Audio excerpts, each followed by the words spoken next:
Une information selon laquelle la hausse des cas de contamination par la COVID-19 enregistrée en Europe ces derniers temps est liée à l'inefficacité des vaccins anti-COVID-19 est largement partagée sur les réseaux sociaux. Pourtant, les sources consultées par TogoCheck indiquent que ces vaccins sont efficaces et ne sont pas à la base de la hausse des cas de contamination signalés dans certains pays. Selon deux études menées en France par le groupement d'intérêt scientifique EPIPHAR sur l'impact de la vaccination sur le risque de forme grave de COVID-19, tous les vaccins contre la COVID-19 sont hautement efficaces. Aussi, ont-ils un effet majeur sur la réduction des risques de forme grave de la COVID-19 chez les personnes âgées de 50 ans et plus, précise EPIPHAR sur son site internet dans une publication en date du 11 octobre 2021. Dr Ebenezer Agbetiafa, directeur préfectoral de la santé dans le Golfe, contacté par TogoCheck, indique que la vaccination ne bloque pas l'entrée du virus ou de l'agent pathogène dans le corps, mais plutôt produit un système de défense à l'intérieur de l'organisme.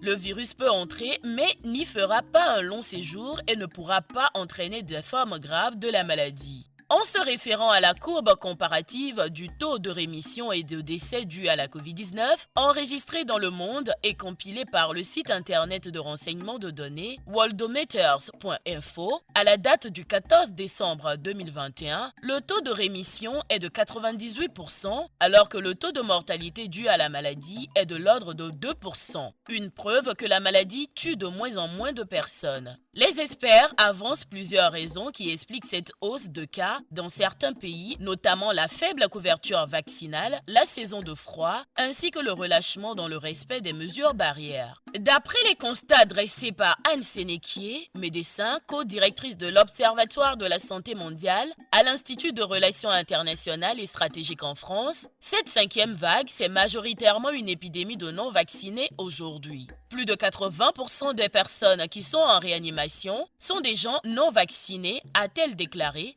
à la chaîne France TV Info dans un article publié le 26 novembre 2021.